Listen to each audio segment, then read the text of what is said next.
Lavalle nousee numerolla 1 kummitusklauni Misto. Lähteestä Welcome Home Julie ja Frank.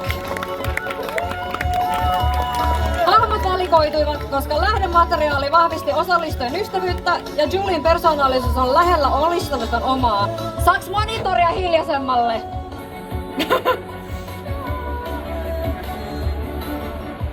Tosiaan puvut kasaantuivat kädenkäänteessä omista kaapeista ja Julien suosikiksi nousi rannekorut ja molempien yhteinen suosikki puvuissa on mätsäävät pinssit. Kiitos.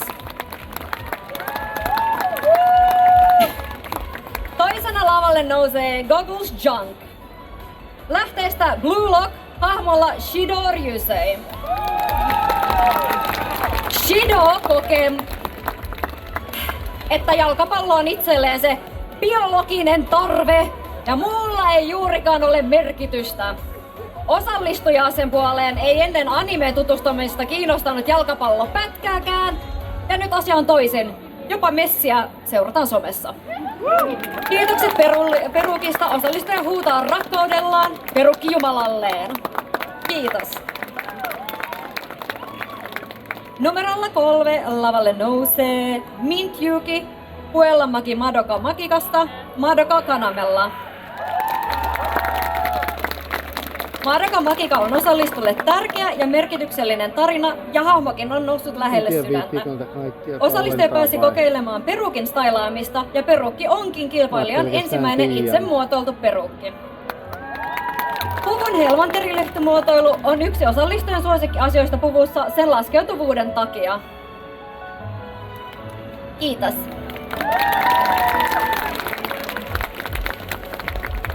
Neljäntenä 143 Cosplay Skara Genshin Impactista.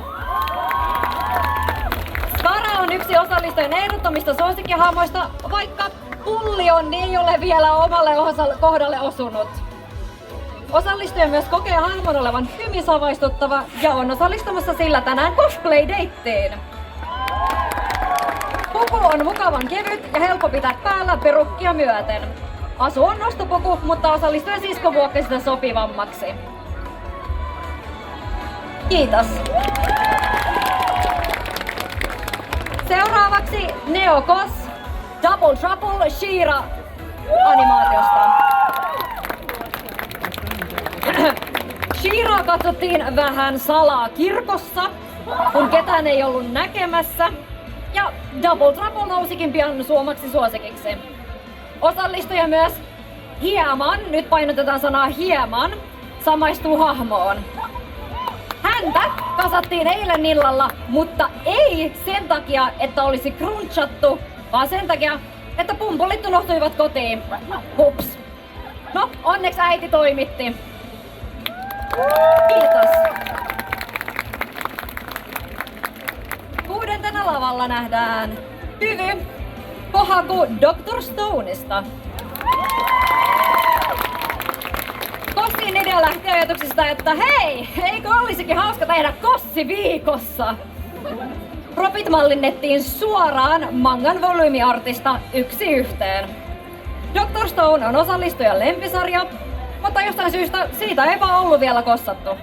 Osallistuja totesikin, että eiköhän se olisi korkea aika, ja tässä nyt ollaan.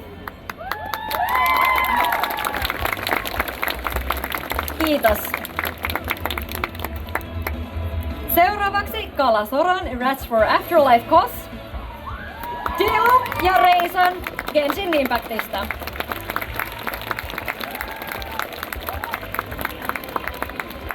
Diluc aloitti Genshinin pelaamisen vuonna 2021 ja siitä lähtien Diluc onkin ollut suosikkihahmo, jota on haluttu kossata 2022 vuodesta alkaen. Osallistuja pääsi vihdoin kossaamaan Dilucia tässä Dragonissa. Myös Reison aloitti pelaamisen vuonna 2021 ja Dilucin lailla Reison on tullut siitä lähtien osallistujan suosikkihahmoksi. Reisonia puolestaan alettiin kossata samoihin aikoihin. Kiitos!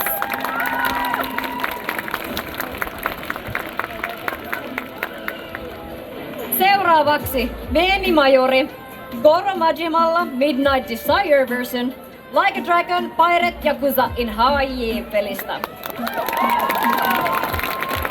Tämähän on osallistujan vaatimaton 14 versio Majiman eri asuista. On siis varmaan sanomattakin selvää, että Majima on tärkeä hahmo osallistujalle.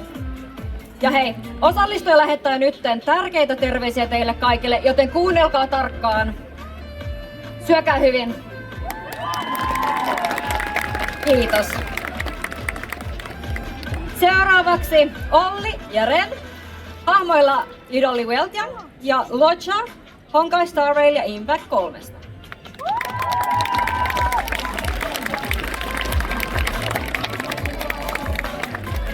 Hahmot valikoitui, koska Lochan kossaaja tykkää kukista, joten hahmo oli luonnollinen valinta. Veltin kossaaja sen sijaan tykkää Weltiangista niin paljon, että hänestä oli pakko tulla Welt. Welt ja Locha ovat nyt yhdessä lavalla. Luochan perukin takaosa tuotti haasteita, mutta niistä selviydyttiin erinomaisesti. Veltin asu sen sijaan on ollut 2 koneessa mukana ja joka kerta asuun on lisätty jotain uutta vasta viikkoa ennen. Ups. Kiitos. 10. Liima hahmolla Reemu Hakre lähteestä Toho. Puku on lähes kokonaan osallistujan itse tekemä kenkiä, sukkia ja alushametta lukuun ottamatta. Rusetti pysyy paikallansa perukissa sen olevan rautalangan avulla, johon itse rusetti on ommeltu kiinni. Nyt äkkiä vinkit mieleen. Go-hei-keppi on taiteltu itse paperista. Osallistuja on halunnut kostata Reemoa jo monta vuotta, mutta ei ole saanut aikaiseksi. Tämän vuoden Dragon päätyi onni 2 voittajaksi, johon puku valmistettiin. Kiitos! Seuraavaksi lavalla nähdään Elliot hahmolla Mercy Le Serafin skinissä Overwatchista. Puvun teema on crunch, isä ja halvat kankaat. Monet meistä voivat varmasti osaa näistä kyllä samaistua. Osallistujan iskä ei ollut kauhean tyytyväinen, kun osallistui 2 viikkoa ennen tapahtumaa ilmoitti, että ei, ostaus oli saapunut, nyt tehdäänkin se sitten itse. Kankaiden haastavuus sai aikaan muun muassa raivoamista niin osallistujalta kuin isältäkin. Mut loppujen lopuksi puku saatiin kasaan ja kuten tehosekoitin laulaa, kaikki on mahdollista. Kiitos! Seuraavaksi Viran kannos lähteestä Orb on the Movements of the Earth hahmolla Rafal. Sitten semmonen, tähän tarvitaan iso aplodit. Tämä on osallistujan ensimmäinen konni ja kossi. Hahmo valikoitui muun muassa sen takia, että sarja on yksi osallistujan suosikeista ja hahmon tiedonjanoisuuteen ja haluun auttaa samaistuttiin. Landiolla lepäävä astrolabi on täysin toimiva ja ostettu saksalaiselta käsityöpajalta.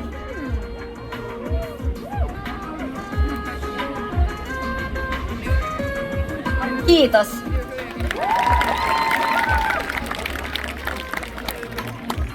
Kolmantena toista nähdään Koz Hack GU-pelitrilogiasta hahmolla Azure Ite.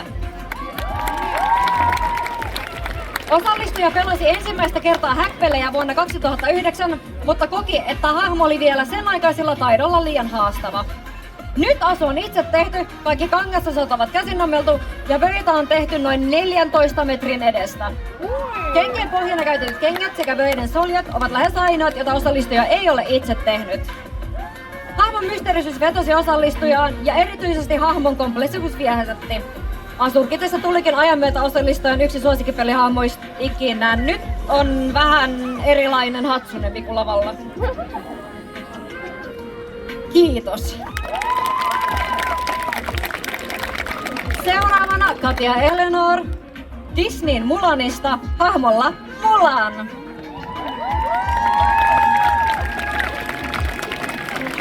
Hahmo on yksi osallistujan suosikki Disney-prinsessoista juurikin Mulanin epäperinnellisen prinsessyyden takia. Asun jokainen osa on käsin tehty ja Eva-muovia kului pukua tehdessä. Osallistuja on myös käyttänyt hieman taiteellista vapautta ja osaamista puvussa ja alkuperäinen plate mail on muutettu chainmail-tyyppiseksi. Kiitos! Seuraavaksi Price Cuddy Cape of Demon Huntersista Romancina. Osallistuja kysyi seuraajaporukaltansa, että hei, kumpaa pitäisi kossata Cape of Demon Huntersista? Kumpaa pistetään, Romancea vai Miraa?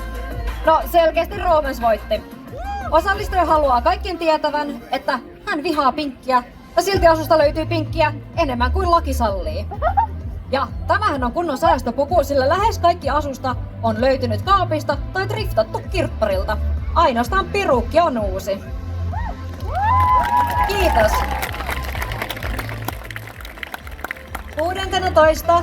Linden Koss Jinxinä Arcane animaatiosta. Jinx valikoitui, koska vaatteet olivat kivan simppelit, mutta ase hyvinkin kompleksi. Puvun kokoamiseen meni yhteensä 300 grammaa pikaliimaa, mutta sormia ei ihme kyllä poltettu kertaakaan. Eilen asuun tehtiin vielä pikaisia korjauksia, kun pukua oltiin päästy käyttämään ihan käytännössä. Tässä vaiheessa huomattiin asioita, joita ei oltu ennen tajuttu. Osallistuja kannustaakin testaamaan pukuja päivän ajan ennakkoon, jos mahdollista. Kiitos! 17. Keila Tokyo Mew Mewstä Mew Minto. Tokyo Mew Mew on osallistujan ihta ensimmäinen anime- ja mangasarja, ja on varmaankin sanomatta selvää, että lähde on tullut rakkaaksi ja hahmo onkin osallistujan ehdoton suosikki. Osallistuja on tehnyt puvun itse ja ensimmäinen, joka on tehty kokonaan itse. Vahinko meinasi käydä mitatessa ja mitoista unohdettiin ensin muutamia senttejä, jolloin mekko meinasi jäädä vähän liian pieneksi, mutta tästäkin onneksi selvittiin. Kiitos!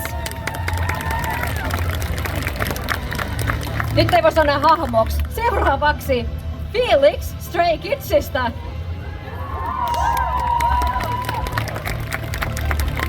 Tämä on osallistujan toinen Felix-kossi 8-eralta. Felixia on tullut kossattua muun muassa sen takia, että hän on alusta asti ollut yksi osallistujan biaksista ja siis mood. Felixissa osallistujaan on nimenomaan vedonnut hänen aurinkoisuutensa, johon sekoittuu demoninen ääni. Housut on ihan itse tuunattu ja on koko asusta suosikkiosio. Kiitos! 19. Miles Cardcaptor Sakurasta Sakura Kinamotono. Kossin on valmistunut Omo-cha, omo.cha, joka halusi tehdä asun, koska siihen löytyy kankaat jo valmiiksi. Asu päätyi osallistujan päälle, koska hän halusi kovasti kassata Sakuraa, erityisesti sen jälkeen, kun osti kyseisen sauvan 2022 Dragonista. Tämähän oli siis Match Made in Heaven. Cardcaptor oli osallistujan ensimmäinen anime ikinä ja sen myötä päädyttiinkin kossaamisen pariin. Kiitos! Seuraavana lavalle nousee Miko, Muris ja Aled hahmoilla Itsutsumi, Marsil ja Chilljak Delition in Dungeon animaatiosta. Hahmot valikoituivat, koska osallistujat olivat nälkäisiä sarjan pumuihin. Kaikki asut ovatkin pääosin käsin tehty, melkein crunchaamatta, mutta snäkkien kerran. Marsille lempiosa puvussa on sen housut, jotka harmillisesti ovat hieman piilossa, mutta hänelle saa mennä puhumaan näistä housuista. Käykää kysymässä housuista. Vaikein osa Istutsumin osaajalle oli hame, sillä hän ei ollut ennen sellaista tehnyt. Chilljak puolestaan on hyväksikäyttänyt ystävien asujen osia ja puvusta yli puolet on lainattu. Tässä näemme, että cosplayta voi harrastaa monella eri tavalla. Kiitos! Seuraavaksi Zinja, Nimu, Sintiön, Miksu ja Mango. Hazbin Hotellista hahmoilla Charlie Morningstar, Lucifer Morningstar, Adam, Loot ja Nifty. Osallistujilla on yhteinen mielenkiinto sarjaan, suoranainen brain rot meneillään, jos totta puhutaan. Hahmot oli helppo valita, koska jokainen osallistuja tykkää kossaamastaan hahmosta. Charlien kossaaja on joutunut kerran pukemaan pukunsa päälle lentokentällä laukun painorajan tullessa täyteen. Kokemus oli oikeastaan hauska ja osallistuja tultiin jopa kehumaan. Niftin puku tehtiin viikossa pelaamisen, töiden ja harrastusten ohella. Perukki tehtiin tunti ennen konea tänään. Osallistuja lähettää pahoittelut hotellin henkilökunnalle tästä. Adamin puku on tehty nyt toisen kerran, koska ensimmäinen ei ollut osallistujan mielestä tarpeeksi hyvä. Luiten perukki on puolestaan tehty 3 kertaa. Nämä hyvä muistutus siitä, että pukuja voi aina uusia, parantaa ja muokata. Luciferin asu puolestaan hankittiin mitään ajattelematta Frostbitein päätyttyä. Kiitos.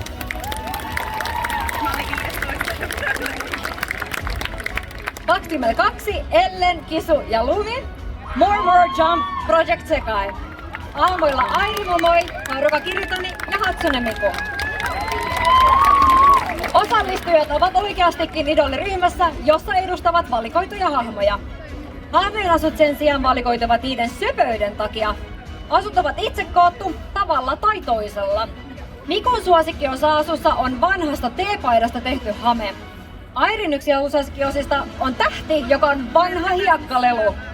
Harukan lempparijuttu asussa on bikinin ylänsä, joka löytyy alelaarista. Tässä siis tälleen cosplaysakin voi säästää. Kiitos! 23. näemme Herneen hahmolla Makima animesta Chainsaw Man. Osallistuja tykästyi koko sarjan välittömästi ja Makimasta tuli nopeasti uusi lemppari. Asu valikoitui tehtäväksi muun muassa sen takia, että se poikkeaa osallistujan aikaisemmista puvuista paljon. Osallistuja on suosinut hänkin second handia asussansa ja housut, paita ja takki ovat kaikki löydetty Vinteristä. Kiitos! Seuraavaksi Dusty Blush, hahmolla Tenna Deltarunesta. Osallistuja rakastui hahmoon samalla sekunnilla, kun se pärähti ruudulle. Tämä välitön rakastuminen herätti halun kossata hahmoa. Päähine on täynnä vaahtomuovia ja keskelle sitä on liimattu vanha polkukypäräpyörä. Ei kun siis polkukypärä. Kyllä. Tämän avulla päähine on saatu yllättävän mukavaksi. Kiitos. Seuraavaksi Zemi ja Iona Roblox Forsaken-pelistä Elliot ja Bluedu. Osallistujat löysivät Roblox-pelin, jäivät kukkuun ja päättivät, että hei, tästähän olisikin kiva kossata.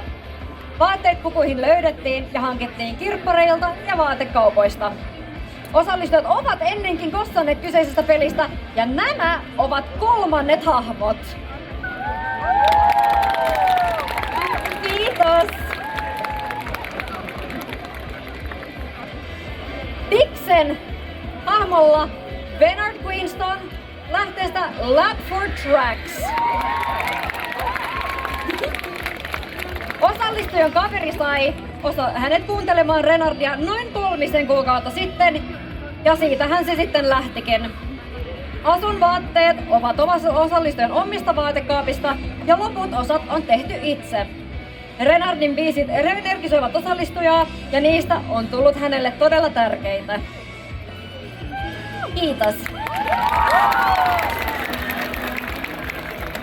4.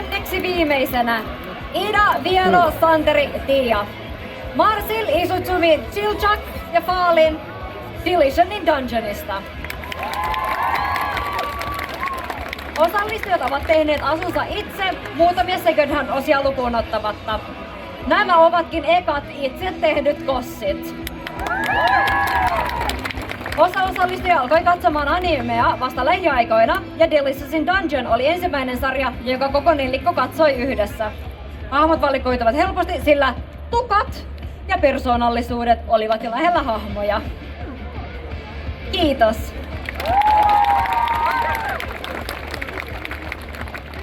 Seuraavaksi Helly Carrot, hahmolla Aragorn Lord of the Rings -elokuvista. Osallistuja on tehnyt puvun lähes kokonaan itse kierrätetyistä materiaaleista, kenkiä ja housuja lukuun ottamatta. Nämä bracerit, käsiarmorit, ovat valmistettu ihan itse nahasta ekaa kertaa ikinä. Haasteita oli, mutta niistä selvittiin hyvin, vaikka ne ovat kuulemma edelleen eräänlainen work in progress. Viitta on villaa ja se värjättiin 3 kertaa, jotta se saatiin mahdollisimman lähdeuskolliseksi. Thank you. Yes. Toiseksi viimeisenä lavalle nousee Zumie, Nat ja Lille Pyssen. Hahmoilla Jude Duarte, Garden Greenbrier ja Bomb lähteestä The Cruel Prince. Elfheimin korkeimman hovin kuningaspari ja oikea käsi saapuivat ihmisten maailman vierailulle Dragoniin. Bombin asu ei maksanut mitään, tehtiin 2 päivässä, siipiä lukuun ottamatta. Judin asu on hyvin kansainvälinen, sillä mekko on ostettu Brysselistä, työ Amsterdamista ja loput on itse tehty. Ja Viitta on periaatteessa ruotsalainen Ikea. Gardenin asu on paitaa lukuun ottamatta tehty itse. Joka kerta kun asuja on pidetty ja pidetään, niihin on lisätty jotain uutta, koska enemmän on enemmän. Kiitos. Ja viimeisenä, mutta ei tietenkään ikinä vähäisimpänä, My Little Pony-ryhmä. Yllättäen, My Little Pony Friendship is Magic, Celestia, Luna, Cadence, Twilight, Chrysalis.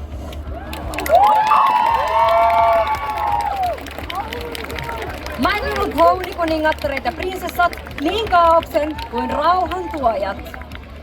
Ryhmä perustuu bossajien omiin designeihin ja ideoihin siitä, miltä hahmot näyttäisivät ihmisinä.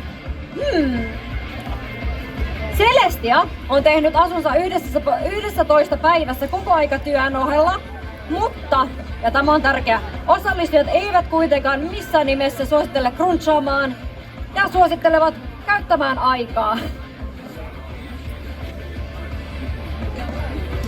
Kiitos!